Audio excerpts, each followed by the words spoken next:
தமிழ் இதழ்கள் எடுத்துக்கிட்டீங்கன்னா அதுல வந்து மாதம், இந்த ஆண்டு அப்படின்னு குறிப்பிடும் முறையை கையாண்டதுல முன்னோடி யாருன்னா பாரதியார் தான் சொல்றோம்.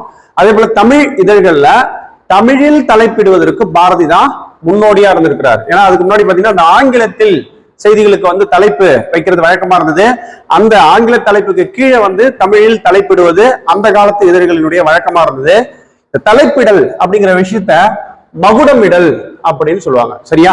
அடுத்த இந்தியா, சக்கரவர்த்தினி, இந்த இதழ்கள்ல பாத்துக்கிட்டீங்கன்னா இந்தியா, சக்கரை இந்த ரெண்டுத்துல எடுத்துட்டா 1905, 6, 7 அந்த வருஷத்துல பாரதியார் என்ன பண்றாருன்னா ஆங்கில தலைப்பையும் கலந்து பயன்படுத்துறாரு. அதையே வந்து பிறகு என்ன பண்றாருன்னா ஆங்கில தலைப்பு வைப்பதை வேண்டான்னு சொல்லி திட்டி சுதேசி மித்திரன் இதழில் வந்து கண்டிச்சு எழுதினார்னு சொல்லப்படுது. எப்படி தெரிஞ்சுச்சா? சரி, பாரதி பாண்டிச்சேரி சென்ற போது இந்தியாங்கிற இதழும் அவரோட போயிடுச்சுன்னு சொல்லி சொல்லப்படுது.